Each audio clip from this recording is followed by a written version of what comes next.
고린도전서 10장 고린도전서 10장 9절부터 13절까지 말씀입니다.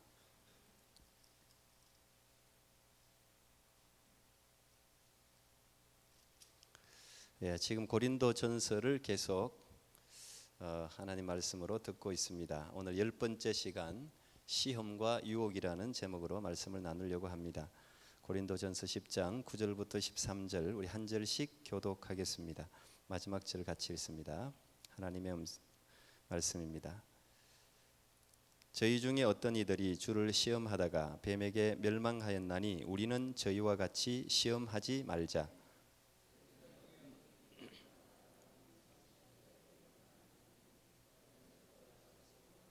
저희에게 당한 이런 일이 거울이 되고 또한 말세를 당한 우리의 경계로 기록하였느니라. 같이요. 사람이 감당할 시험 밖에는 너희에게 당한 것이 없나니 오직 하나님은 미쁘사 너희가 감당치 못할 시험 당함을 허락지 아니하시고 시험 당할 즈음에 또한 피할 길을 내사 너희로 능히 감당하게 하시느니라. 아멘. 오늘도 하나님의 말씀이 여러분 마음에 깊이 새겨지는 귀한 시간이 되기를 축복합니다. 오늘 시험과 유혹이라는 고린도전서 10번째 강해 말씀으로 여러분과 함께 나누겠습니다. 주로 이 강해 설교는 시리즈로 계속 이어집니다. 1장부터 시작해서 마지막 장까지 쭉 이어지는 내용이기 때문에 내용이 계속 이어져요. 그래서 매주 참여해서 이어지는 말씀을 들으면 이해가 더 높고 빠르죠.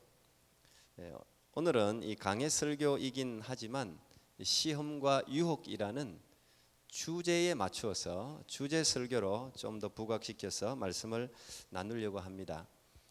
물론 이 말씀 구절이 있긴 하지만 시험과 유혹 한 번은 우리가 정리해야 될 필요성을 제가 최근에 강하게 느꼈습니다. 마침 본문이 그런 말씀이 나와서 시험과 유혹에 대해서 오늘 한번 정리를 하면 좋겠다, 그런 생각을 했습니다. 물론 이 설교 시간이 굉장히 짧습니다. 한 3시간쯤 되면 제가 좀 아주 구체적으로 좀 정리를 한번 하면 좋겠는데 앞으로 그런 기회가 생기면 좋겠습니다. 우리는 육체를 입고 또한 공중 권세 잡은 사단의 지배 아래 있는 이 세상을 살아가는 육체를 입은 영적인 존재입니다. 그 말은 이 세상에 존재하는 모든 인간은 지위, 고하, 민족, 성별 모든 것들을 초월해서 시험과 유혹에 노출되어져 있지 않은 사람이 단 한 사람도 없다는 것을 이야기합니다. 우리는 모두 시험과 유혹을 시시때때로 받고 있습니다. 그것은 목사라고 예외가 아니고 선교사라고 예외도 아닙니다.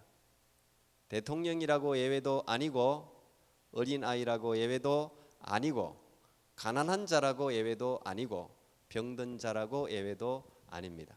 모든 사람들이 다 이 시험과 유혹에 노출되어져서 살아갑니다. 저는 오늘 이 말씀을 통해서 혹시 지금 시험과 유혹 가운데 있으신 분들 또는 앞으로 우리가 겪게 될 모든 시험과 유혹을 우리 모든 하나님의 백성들이 능히 이겨서 하나님이 시험을 이긴 자에게 주시는 생명의 면류관을 모두 쓰시는 여러분이 되기를 진심으로 축복합니다. 우선 오늘 본문 말씀의 배경을 잠시 설명하는 게 조금 더 도움이 될 것 같습니다. 오늘 이 10장은 8장에서부터 이어지는 말씀이죠. 8장의 질문을 마무리하는 말씀이에요. 알다시피 고린도전서는 고린도 교회 안에 있는 많은 문제들에 대한 질문에 대한 답변 형식으로 기록되어져 있는데 8장에 우상의 제물에 관해서 사도 바울에게 질문이 들어왔습니다. 그래서 그 질문에 대해서 8장, 9장, 오늘 10장이 마무리하는 장면이에요. 11장에는 다시 또 다른 문제가 제기됩니다. 우리가 그런 형식을 알고 고린도전서를 읽으면 좀 더 도움이 될 것 같습니다.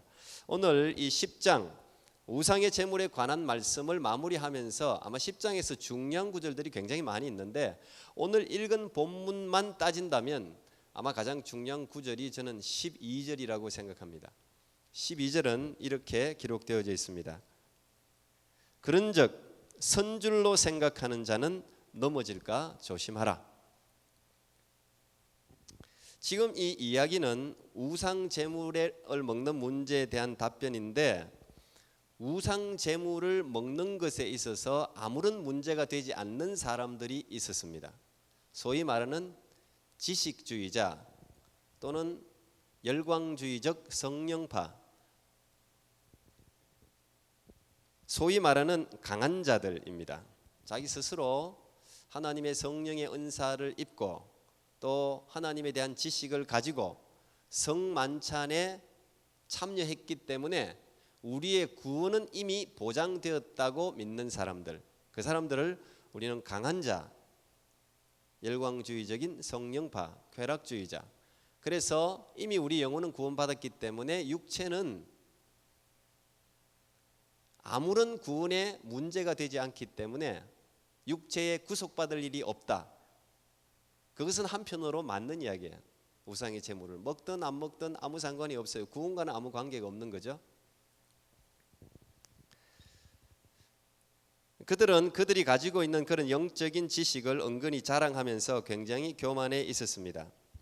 그들은 우상의 제물을 마음껏 먹을 뿐 아니라 우상의 제사에도 거리낌 없이 참여했어요. 우리는 이미 구원받았는데 제사에 참여하면 어때요? 실제로 그렇지 않습니까? 우리는 그런 자유가 충분히 있어요. 그리고 그 제사도 함께 드릴 뿐 아니라 제사를 드리고 난 후에 나누어지는 우상의 제물, 뻔한 거죠. 그건 너무 분명한 거죠. 그것도 마음껏 먹는 거예요. 그들의 식탁에 참여해서. 근데 사도 바울이 지금 9장에서 나눈 이야기는 무엇입니까? 자신을 빗대어서 나 같으면 너희들이 가지고 있는 자유 모든 것이 내게 가하나 너희들이 모든 자유를 가지고 있어서 그 자유로 행하는 것은 나도 동의할 수 있지만 너희 자유 때문에 소위 말하는 율법주의자들, 연약한 자들은 시험에 든다는 거죠. 그래서 믿음으로부터 떠난다는 거예요. 너희들이 그 먹는 것, 우상의 제물을 저 사람들은 마음껏 먹는다고 바라보면서 그럼 우리도 먹지, 먹어도 되나? 끄림직한데 따라서 먹는 거죠. 그러니까 이 양심이 상처를 입는 거예요. 그래서 신앙으로부터 떠나는 거죠. 그래서 바울은 만약에 내가 우상의 제물을 먹는 것 때문에 식물을 먹는 것 때문에 약한 자들을 시험에 들게 한다면 나는 영원히 그 고기, 식물을 먹지 않겠다는 선포로 9장을 마무리합니다. 그리고 10장에서 이제 10장에 들어오면 오늘 읽지는 않았는데 1절부터 형제들아 하면서 그들의 이스라엘 조상들 이야기를 해요. 제일 먼저 그들이 홍해를 건넌 이야기를 합니다. 바다가 쫙 홍해가 갈라져서 그들이 다 건넌 것을 세례에 비교해요. 모두가 세례받았다는 거예요. 구름 아래 건넜다는 거예요. 그리고 그들은 신령한 음식을 먹은 사람들이에요. 그렇죠? 그들은 하늘에서 내리는 만나와 메추라기, 그것은 이 땅에 없는 음식이에요. 그들만이 그런 특혜를 누렸어요. 그런 신령한 음식을 먹고 홍해를 건너고 갖가지 기적을 맛봤기 때문에 너희 조상들은 마치 너희들과 같이 구원은 따놓은 당상이라고 생각하고 있었다는 거죠. 우리는 당연히 하나님이 우리를 위해서 바다를 가르시고 하늘에서 만나를 내리시고 우리를 이렇게 인도하시는 것은 이걸 보면 우리는 구원받은 사람들이다 이렇게 생각했는데 고린도 교회에 있는 강한 자들과 비교하면서 그러나 너희 조상들이 그렇게 생각하다가 우상을 섬겼다는 거죠. 간음을 했다는 거죠. 원망했다는 거죠. 불평했다는 거죠. 그래서 너희들 조상 모두가 오늘 숫자도 기록해 놓고 있지만 모두가 광야에서 다 죽었다는 거예요. 하나님이 약속하신 가나안에 들어간 사람은 여호수아와 갈렙을 제외하고는 아무도 없다는 것이죠. 그 이야기를 지금 상기시키는 거예요. 그러므로 그런즉 선줄로 생각하는 자는 그렇게 이야기해요. 그래서 선줄로 생각하는 자는 강한 자는 소위 지식이 있다고 생각하는 사람들은 구원받았다고 생각하는 사람들 그래서 몸을 마음대로 우상의 제사에 참여하는 너희들은 넘어질까 조심하라는 거예요. 자신이 깨달은 영적 지식이나 경험을 자랑하고 그것을 따라서 행동하지 말라는 거죠. 오직 두려움으로 하나님을 의지함으로 구원을 이루어 가라는 당부를 지금 하고 있는 겁니다. 그리고 12절에서 13절 이어지면서 동시에 그들에게 경계를 하고 거울을 삼고 너희들의 행동을 조심하라고 이야기하면서 동시에 그들을 위로하는 말씀이 13절 말씀이에요. 오늘 제가 포커스를 13절에 두고 말씀을 나누려고 하는 거예요. 13절 내용은 사도 바울이 앞으로 너희에게 수많은 시험이 있을 것이다. 그런데 그 시험은 너희들이 다 감당할 수 있는 시험들이다. 하나님이 허락하신 시험들이다.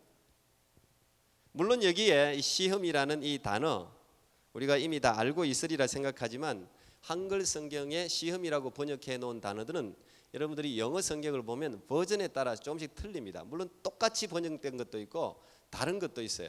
적어도 세 가지 단어로 표현되어 있습니다. 한국말로는 시험이에요. 똑같이. 처음은 테스트죠. 테스트. 두 번째는 시련이라고 시련, 고난 뭐 이렇게 표현할 수도 있는데 트라이얼이라는 단어를 또 시험이라는 단어에 쓰고 있어요. 그 다음 세 번째 temptation.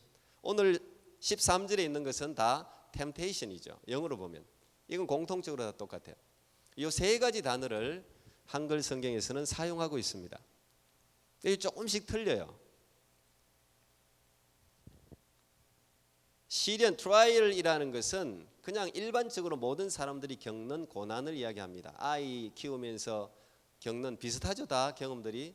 그런 뭐 시련, 시험 이걸 뭐 트라이라고 할 수 있을 거예요. 테스트는 하나님이 특별한 목적을 가지고 하나님의 사람들을 다루는 방법이에요. 우리가 뭔가 시험을 칠 때는 학교에서 시험 치는 걸 테스트라고 볼 수 있죠. 그건 뭔가 목적이 있는 거예요. 목적.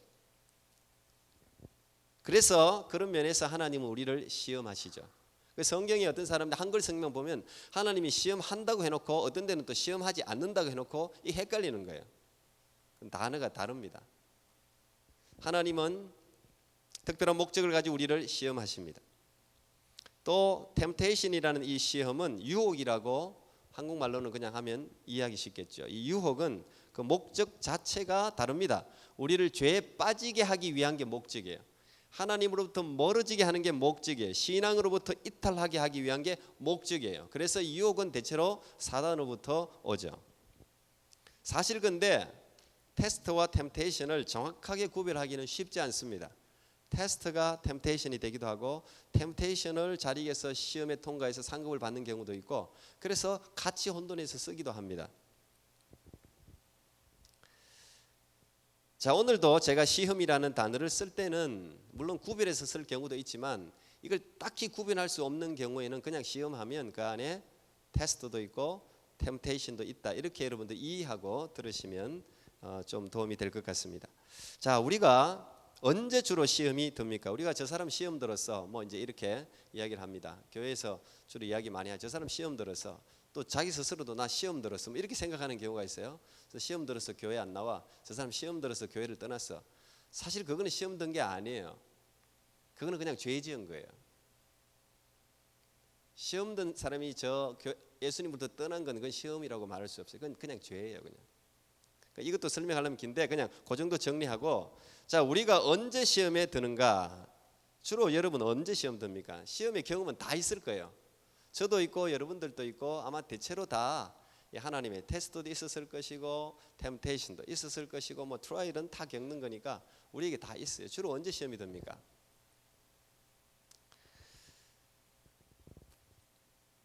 참 공교롭게도 우리가 시험에 들 때는 세상에 우리가 하는 일들이 번성할 때예요. 모든 일이 잘 되어져 갈 때 주로 시험이 듭니다. 세상 일들이 잘 풀려갈 때 우리는 마음이 자연스럽게 세상에 실려요. 무게중심이 잘 되어가니까 비즈니스도 하는 일들마다 잘 풀려가면 그게 마음이 실려요. 그러면서 영적인 것으로부터 사실은 점점 멀어지기 시작해요. 내가 원하든 원하지 않든 멀어져요. 그 세상 근심이 이제 사라지는 거죠. 기쁜 일들이 있죠. 즐거운 일들이 있죠. 그걸 누리면 돼요. 감사한 일이죠. 그런데 세상에 빠지기 시작하면서 영적으로 우리가 고민해야 될, 어떻게 하면 전도하고, 어떻게 하면 영혼을 구하고, 어떻게 하면 중보하며 기도하고, 이런 영적인 근심조차도 잊어버려요. 다윗이 그랬습니다. 다윗이 하는 일마다 하나님이 형통하셨어요. 하나님이 왕 위에 세우셨잖아요.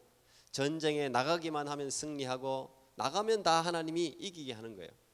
승리하고 나라가 점점 넓어지고, 자기의 이름이 주위 열강 모든 사람들도 다윗 하면은 그냥 다들 무서워하고 떨고 그의 이름도 높아지고, 하나님이 그렇게 하게 하셨죠. 내가 네 이름을 존귀하게 해주겠다고 약속하셨잖아요. 그런데 다윗이 다 형통할 때 범죄했죠. 자기의 충신 우리아를 죽입니다. 왜요? 그 아내 밧세바를 범했기 때문입니다. 형통할 때, 영적인 긴장이 사라질 때 우리는 시험에 드는 경우가 많이 있습니다.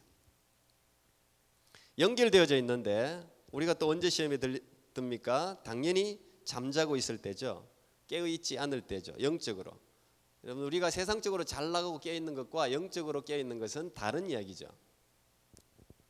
영적인 잠을 잘 때 우리는 다 시험에 듭니다. 예수님도 겟세마네 동산에서 특별히 선발한 3명의 제자들을 데리고 앉히셔서 말씀하셨죠. 너희들이 시험에 들지 않게 깨어있어 기도하라. 무슨 말입니까? 깨어있어 기도하지 않으면 시험에 든다, 그 말이죠. 깨어있지 않으면 반드시 시험에 들게 되어 있습니다. 그걸 예수님은 너무도 잘 아셨기 때문에 특별히 부탁하셨어요. 시험에 들지 않게 깨어있어 기도하라. 주님께서 우리에게 가르쳐 주신 주 기도문도 그런 말씀이 나와 있죠. 우리를 시험에 들게 하지 마옵시고.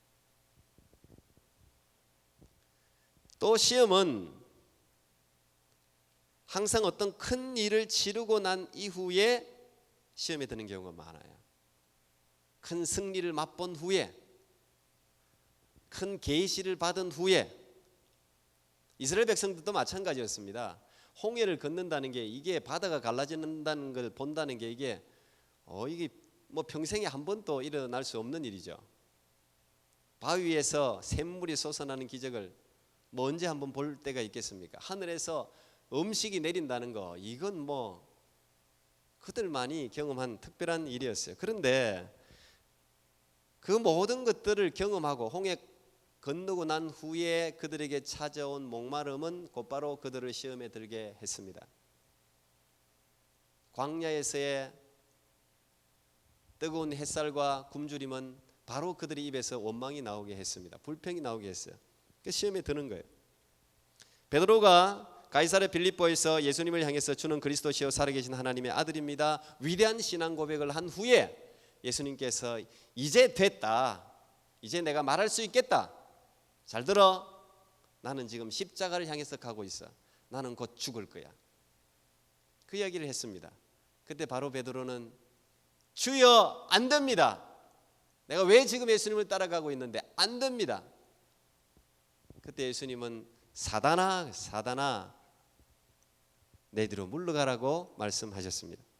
우리는 어떤 큰, 영적으로도 마찬가지, 어떤 큰 성취 후에 항상 조심해야 돼요. 뭔가 원하는 대로 그 이상으로 뭔가 이루어졌을 때 항상 조심해야 돼요. 큰 은혜를 받았을 때 항상 조심해야 돼요. 그 다음에 항상 시험에 들어요. 우리가 큰 은혜를 향해서, 목적을 향해서, 목표를 향해서 전진할 때는 사단이 우리 주위에 잘 침투하지 않아요. 왜? 침투할 틈이 없어요. 목적이 있으니까, 목표가 있으니까. 그것을 향하여 날아가는 열정이 강하기 때문에 사단이 기다려요. 그냥 기다려요. 근데 그걸 성취한 후에 우리 안에 열정이 사라지고 우리가 안심하게 되고, 바로 그때를 항상 노려요.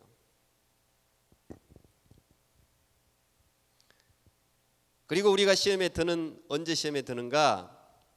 우리 안에 욕심, 육체의 소욕이 나를 지배할 때 우리는 시험에 듭니다. 자만심으로 가득할 때, 내가 뭔가를 해놨다, 내가 중심이 될 때 꼭 시험에 들어요. 히스기야도 마찬가지였습니다. 시험에 드는 이유를 야고보 사도는 정확하게 이야기를 하고 있어요. 여러분이 야고보서 1장을 오늘은 말씀 성경을 여러분들 같이 찾아봤으면 좋겠는데, 야고보서 1장을 좀 펴놓으세요. 이 시험에 대해서 야고보 사도가 이 1장에서 상당히 많이 말을 하고 있습니다. 야고보서 1장 우리 15절을 14절을 같이 한번 읽겠습니다. 시작.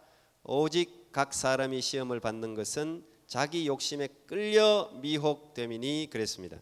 우리 안에 있는 이 욕심이, 우리 안에 있는 욕구 자체는 죄가 아니에요. 뭔가를 더 가지고 싶고 어떤 것에 호기심을 일으키고, 그 욕구 자체는 절대 죄가 아니에요. 자연스러운 현상이에요.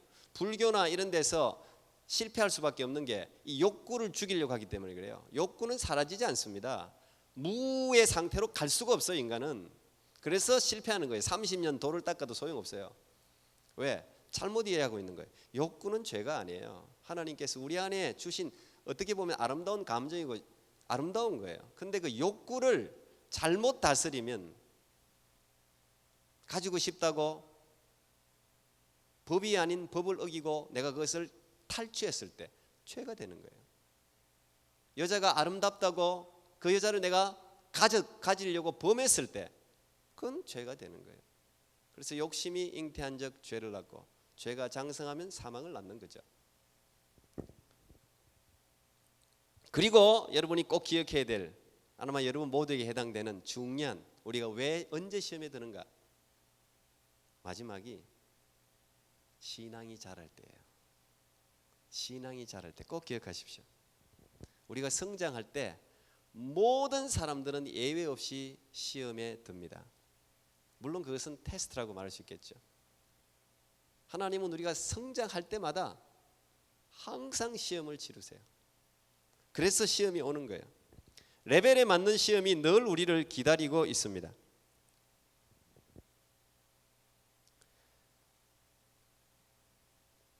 이 시험에 들기 시작하면 다양한 현상들이 나타나는데, 공통적으로 나타나는 현상이 이성이 마비돼요. 정상적인 판단을 할 수가 없어요. 타락한 본성으로 돌아가기 때문에 정상적으로 하나님을 바라볼 수 없어요. 이해할 수 없어요. 판단할 수 없어요. 그래서 자꾸 더 시험에 드는 거예요. 하나님이 그러면 왜 우리를 시험하실까요? 하나님이 우리를 시험하시는 목적이 어디 있겠습니까? 시험하는 목적이 다 있겠죠.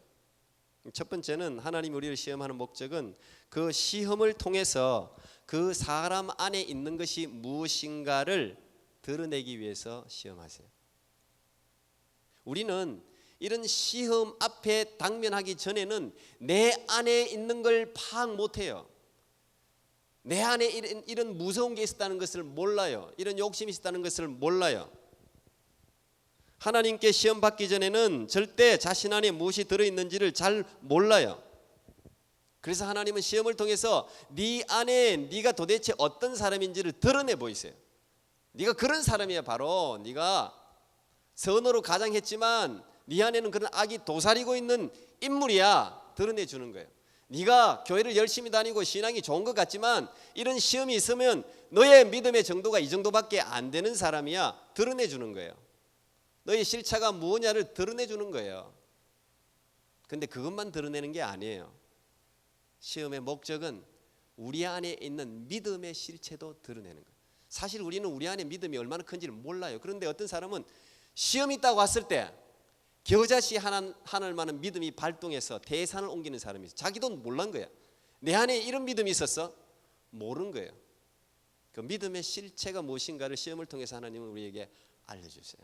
저 사람은 그냥 대충 신앙생활 하는 것 같은데 시험이 딱 닥치니까 더 견고해지는 사람이 있어요.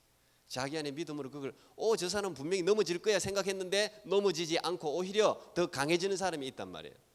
그게 그 사람 안에 있는 믿음의 실체예요. 그걸 하나님 우리에게 시험을 통해서 보여주는 거예요. 두 번째, 이 시험을 통해서 하나님은 하나님 자신이 누구인가를 우리에게 보여주기를 원하세요. 우리는 하나님을 안다고 하지만 구체적으로 삶에서 하나님이 우리를 어떻게 사랑하시고 어떻게 우리를 다스리시고 인도하시는지를 잘 모르는 경우가 많아요. 그런데 이 시험에 닥쳤을 때 하나님이 우리를 구체적으로 실제적으로 어떻게 돕는가 하는 손길을 발견할 수가 있어요. 그래서 하나님이 우리에게 시험을 주는 거예요. 근데 주로 시험이라고 하는 것은, 사실 시험이나 유혹이라고 하는 것은 어려운 거죠. 쉬운 거면 시험이 아니죠. 우리가 상식적으로 동의할 수 없는 것을 하나님은 시험하세요. 상식적으로 내가 그거 오케이 그 정도면 뭐 내가 포기할 수 있어, 아니면 어떻게 할 수 있어, 이렇게 생각하는 건 시험이 아니죠. 도저히 우리 상식적으로 동의할 수 없는 것, 그걸 하나님은 항상 우리에게 요구하시고 그 시험에 부딪히게 하세요.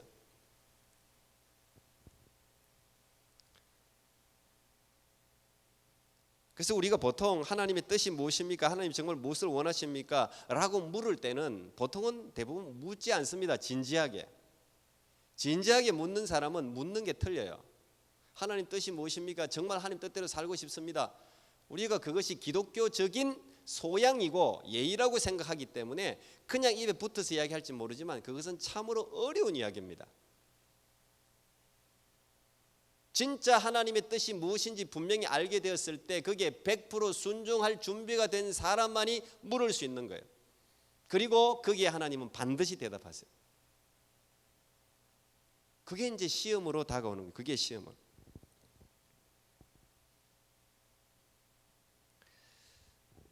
또 세 번째, 이 시험의 목적은, 시험은 다른 방법으로는 우리가 도저히 얻을 수 없는 교훈을 주기 위해서 우리에게 시험을 주세요.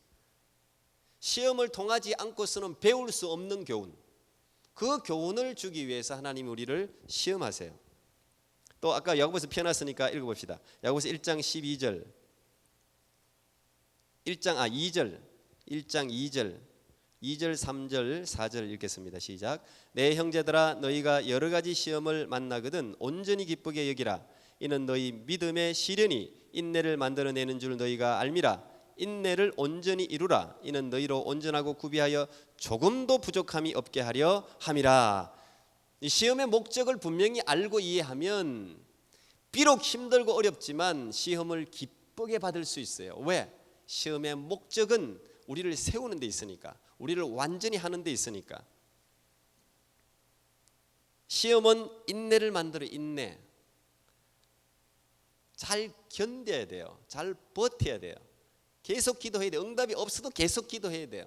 계속 기도하는 이유는 계속 기도하기 때문에 그나마 버틸 수 있기 때문에, 상황이 해결되지는 않아도 기도하니까 버틸 수 있는 거예요. 아니면 완전히 죽는 거예요. 예수님도 하나님은 시험하셨습니다. 예수님조차도 육체를 입고 있었기 때문에 예수님은 다 시험의 인생이었어요. 공생이 시작하면서부터 해서 끝까지 시험이었어요. 히브리서 5장 8절 보니까 예수님은 하나님의 아들이셨으나 몸소 여러 가지 고난을 통해 순종을 배워서 완전하게 되셨고 그랬어요. 예수님도 이 시험과 고난을 통해서 순종을 배운단 말이에요. 이게 진짜 순종이 배운단 말이에요. 교훈을 받는단 말이죠. 그래서 예수님도 시험을 받는다는 거예요. 우리가 시험 그러면 아브라함을 이야기하지 않을 수가 없습니다. 제가 이번 주 금요일 날 또 아브라함 구체적으로 이야기할 텐데, 이 아브라함이 시험 받았죠. 그의 인생의 가장 큰 시험이었습니다. 우리가 아는 대로 100세 때 낳은 생명 같은 아들을 제물로 드려서 죽이라는 것이었습니다. 우리는 그냥 성경 이야기로 이걸 받아들여요. 그러니까 이 아브라함의 이 심정을, 이 아브라함의 이 감정의 변화라든지 이 사람이 가지고 있는 그 믿음의 실체를 잘 이해하지 못할 때가 많아요. 그냥 성경 이야기니까. 실제 이야기입니다. 실제 이야기. 여러분, 하나님이, 물론 이제 이게 제가 이 창세기 22장에 나오는 이야기인데 지금 금요일에는 제가 좀 구체적으로 이야기할 거예요. 근데 아브라함을 하나님이 아들 이삭을 바치라는 것을 아브라함의 초창기 때 말한 게 아니에요. 초창기 때 이런 이야기가 만약 있었으면 아브라함은 아마 감당하기 어려웠을 거예요. 감당하기 어려운 시험은 하나님 우리에게 안 주십니다. 여러분이 작은 시험을 겪고 있다면 아직 믿음이 작다는 이야기예요. 큰 시험은 안 줘요. 근데 아브라함은 지금 이 모든 일들을 다 거치고 난 후에 그 일 후에 이렇게 나와요. 22장. 그 일 후에, 이 말은 이미 믿음이 이 정도까지 성장했기 때문에 감당할 수 있다고 하나님이 인정하기 때문에 그런 시험을 내는 거예요. 아들을 제물로 바치라. 그건 시험이죠. 아브라함은 아들을 이삭을 데리고 모리아 산까지 나아갔습니다. 그런데 가는 도중에 마음이 변하지 않았습니다. 그리고 이삭을 모리아 산에 도착해서 제단까지 이삭의 등에 나무를 지우고 올라갑니다. 그런데 그 모리아 산으로 올라가는 도중에도 마음이 약해지지 않았습니다. 결국 아들을 결박합니다. 아들이 아빠, 불은 있고 나무도 있는데 재물은 어디 있어요? 그렇게 아들이 물을 때 생각해 보세요. 그 목숨 같은 아들이 물을 때 마음이 안 움직일 수 있잖아요. 그런데 그 순간에도 아브라함은 마음이 움직이지 않았습니다. 결박했습니다. 이삭을 결박하고 결국은 칼을 빼어들고 손에 들었습니다. 그때 급하게 하나님이 아브라함을 부르잖아요. 22장 12절에 보니까 사자가 이르시되 그 아이에게 내 손을 대지 말라, 그에게 아무 일도 하지 말라. 네가 내 아들 내 독자까지도 내게 아끼지 아니하였으니 내가 이제야 네가 하나님을 경외하는 줄을 아노라. 그리고는 이미 준비해 놓으신 수풀에 뿔이 걸려 있는 숫양이 있어요. 돌아보니까 저 양을 내가 준비해 놨으니까 저 양 아들 빨리 풀어주고 저 양으로, 그래서 그 양을 잡아서 번제로 태워서 하나님께 드립니다. 그래서 그 땅 이름을 우리가 잘 알다시피 여호와 이레 이렇게 붙였어요. 하나님이 미리 준비하신다, 그런 뜻이죠. 오늘 본문으로 이어 이야기하면 하나님이 시험, 우리가 감당할 시험을 주시는데 시험을 주실 때에 피할 길을 동시에 주신단 말이에요. 갑자기 하나님이 피할 길을 준비하는 게 아니라 우리가 시험을 당하고 있을 때 이미 하나님은 우리가 시험 받기 전에 피할 길을 다 예배해 놨어요. 이미 숫양을 다 준비해 놓으셨단 말이에요.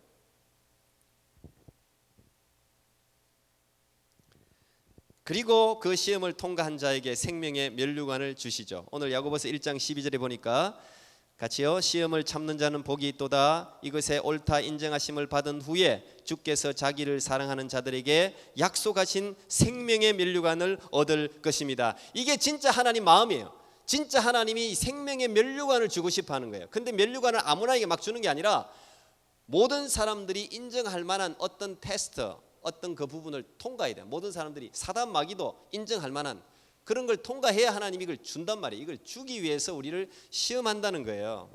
그리고 그 시험 이후에 하나님은 아브라함에게 이런 약속을 하시죠. 여호와께서 이르시기를 내가 나를 가리켜 맹세하노니 네가 이같이 행하여 내 아들 내 독자도 아끼지 아니하였은즉 내가 네게 큰 복을 주고 네 씨가 크게 번성하여 하늘의 별과 같고 바닷가의 모래와 같게 하리니 내 씨가 그 대적의 성문을 차지하리라. 또 내 씨로 말미암아 천하 만민이 복을 받으리니 이는 네가 나의 말을 준행하였음이니라. 여러분, 이 법칙이 오늘날 바뀌었습니까? 바뀌지 않았습니다. 바뀌지 않았습니다. 성경의 원리는 바뀌지 않습니다. 베드로도 베드로전서 1장 6절 7절에서 이렇게 이야기했습니다. 그러므로 너희가 이제 여러 가지 시험으로 말미암아 잠깐 근심하게 되지 않을 수 없으나 오히려 크게 기뻐하는도다. 너희 믿음의 확실함은 불로 연단하여도 없어질 금보다 더 귀하여 예수 그리스도께서 나타나실 때에 칭찬과 영광과 존귀를 얻게 할 것이니라. 마지막으로 하나님이 우리를 시험하시는 이유는 따라하겠습니다. 이기게 하기 위함이다. 이거예요, 여러분. 시험을 줘서 거기에 넘어지고 지게 하려는 게 아니에요. 하나님 우리를 시험하는 목적은 이기게 하기 위해요. 우리가 승리를 맛보게 하기 위함이에요. 이미 승리한 거죠. 야곱이 하나님과 겨루어 이겼습니다. 야곱이 진짜 하나님보다 힘이 세고 하나님보다 잘나서 이겼습니까? 그렇지 않습니다. 하나님은 야곱이 자신을 죽이고 포기하고 하나님을 의지하여 자기한테 나오기까지 기다리셨어요. 야곱이 나왔을 때 하나님 이미 아셨어요. 나왔을 때 씨름하잖아요. 그리고 저주잖아요. 네가 이겼다. 여호와로 겨루어 이겼다. 그래서 네 이름 바꿔라. 속이는 자, 강도 그런 이름 하지 말고 이스라엘이 되라. 이스라엘. 하나님이 이스라엘이라는 이름을 미리 준비하시고 주기 위해서 통과시키는 거예요. 밤새 통과하잖아요. 밤새. 그건 뭡니까? 야곱이 내가 이기기 전까지는, 하나님이 응답하기 전까지는 나 반드시 죽겠다, 이런 각오가 있었던 거죠.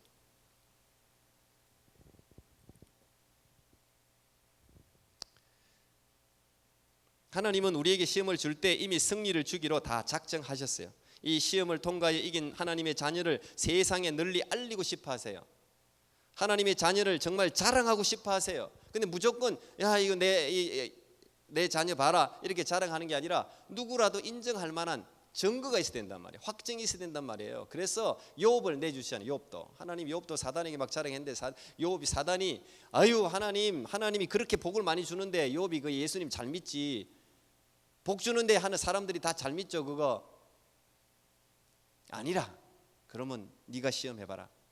그래서 사단이 욥을 시험하잖아요. 할 수 있는 모든 시험, 그에게서 가져갈 수 있는 모든 걸 다 가져가잖아요. 부인 뺏어가, 자녀들 죽여, 재산 가져가, 몸에 병들게 해. 여러분 그런 시험 다 당해봤습니까? 우리가 왜 안 당하는 줄 아세요? 우리가 그런 믿음이 없거든요. 우리 그런 믿음 없거든. 욥 같은 믿음이. 어떤 사람은 그런 게 당한다고. 그건 그 사람이 죄를 지어서가 아니에요. 하나님이 그를 사랑하기 때문에 그래요. 시험은요 무조건 끝까지 시험이 있는 게 아니에요. 끝이 있어요. 박사학위 받으면 더 이상 시험 칠 필요 없어요. 스스로가 그 시험을 이기는 방법을 알기 때문에 이기는 거예요. 그것은 가지고 있는 능력을 사용하면 되는 거예요. 기도와 말씀을 사용하는 방법을 이미 배웠기 때문에 하나님이 수를 시키는 거예요.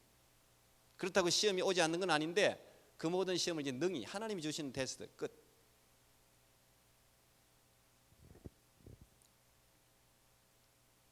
사단이 마음대로 욥을 끌고 가는 게 아니죠. 하나님이 허락하신 가운데 이루어진 일이죠.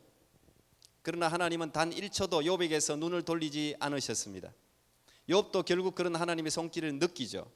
그리고 자기를 시험하는 하나님의 이유를 발견해요. 그래서 위대한 고백을 하잖아요. 욥기 23장 10절에 내가 가는 길을 그가 아시나니 그가 나를 단련하신 후에는 내가 정금같이 나오리라. 이게 욥이 발견한 고통 가운데서 하나님이 나를 정금으로 만들고 계시는구나. 그런데요, 이 문제는 이 고난과 고통과 시험이 계속되면 견딜 인간이 없다는 거예요. 욥이라도 이게 계속되면, 너무 오래 끌면 힘들어요. 참 힘들어요. 욥도 욥의 인내가 한계 상황을 맞는 장면을 사실 우리 욥기에서 종종 봐요. 아우 내가 괜히 태어나서 우리 엄마 생일이 나는 제일 저주의 날이야. 뭐 이런 이야기를 한단 말이죠. 근데요 더 중요한 게 있어요. 하나님은 우리의 인내력을 아세요. 인내 끝이 어딘지를 아세요. 하나님이. 욥기가 계속되지 않잖아요. 하나님이 나타나잖아요. 중간에 욥의 인내 한계를 아시고 딱 필요할 때 이미 확정이 됐어. 사단 마귀도 이미 인정했어요. 그러면 하나님이 폭풍 가운데서 나타나서 말씀하시는 거예요. 그리고 욥을 돕는 거지요. 시험을 거기서 멈추게 하는 거예요. 그리고 하나님이 준비하신 그 엄청난 복을 욥에게 쏟아부어 주는 거예요. 이전보다 갑절의 재물, 자녀들 전부 다 허락하는 것이죠. 하나님이 우리가 시험 받고 있을 때 간섭하지 않는다, 응답하지 않는다 그렇게 느끼는 분들이 계시다면 이렇게 생각하면 맞아요. 하나님이 여러분을 믿는 거예요. 지금은 너희 힘으로 이길 수 있어. 네가 견딜 수 있어. 그걸 믿기 때문에 하나님이 놔두는 거예요. 하나님이 안 계신 게 아니라, 응답하지 않는 게 아니라, 그러나 하나님은 반드시 나타나시죠. 왜요? 시험의 목적은 이기게 하기 위함이기 때문에 그렇습니다. 주석가 윌리엄 바클레이라는 사람은 이런 말을 했어요. 시험은 결코 우리를 넘어지게 만들어 놓은 올무가 아니다. 시험은 하나님이 쓰시기로 작정한 사람에게만 주어지는 특권이며 영광이다 그랬습니다. 여러분, 예수님은 공생을 시작하면서부터 수많은 시험을 받았습니다. 사단이 직접 나타나서 첫 번째, 두 번째, 세 번째 시험을 했습니다. 그리고 또 살아가면서 수많은 유혹을 받았고 도전을 받았습니다. 예수님이 이처럼 많은 시험과 유혹을 받으시고 이겨내신 이유가 무엇인지 아십니까? 그것은 하나님의 능력을 그 사단에게 세상에 보이기 위함이 아닙니다. 당연한 거죠. 하나님의 자녀가 이미 이겼는데, 하나님이 직접 그렇게 수많은 고난과 고통과 시험과 유혹을 받으시고 이겨내신 이유는 히브리서 2장 18절, 그가 시험을 받아 고난을 당하셨은즉 시험 받는 자들을 능히 도우실 수 있느니라. 예수님이 시험 받고 이기신 이유는 우리 때문이에요. 우리를 돕기 위해서 시험 받는 사람들, 아픔, 고난 가운데 있는 사람들의 마음을 하나님이, 예수님이 아시는 거예요. 여러분, 시험과 유혹, 오늘 시간으로 좀 짧지만 마무리하겠습니다. 우리는 육체 가운데 노출되어져 있고 이 세상에 살기 때문에 지금도 시험이고 앞으로도 시험이 있고 유혹이 있습니다. 그러나 염려하지 마십시오. 하나님은 이 시험을 통해서 우리 안에 있는 것을 드러내시고 하나님이 누구신지를 알려주시고 이기게 하심으로 생명의 면류관을 우리에게 주시기 위하여 우리를 연단하셔서 강하게 하고 하나님의 놀라운 용사로 만드시기 위해서 이 시험을 곳곳에 두었다는 사실을 기억하십시오. 마지막으로 로마서 8장 31절 35절 제가 읽고 마치겠습니다. 우리가 무슨 말하리요? 만일 하나님이 우리를 위하시면 누가 우리를 대적하리요? 자기 아들을 아끼지 아니하시고 우리 모든 사람을 위하여 내주신 이가 어찌 그 아들과 함께 모든 것을 우리에게 주시지 아니하겠느냐? 누가 능히 하나님께서 택하신 자들을 고발하리요? 의롭다 하신 이는 하나님이시니 누가 정죄하리요?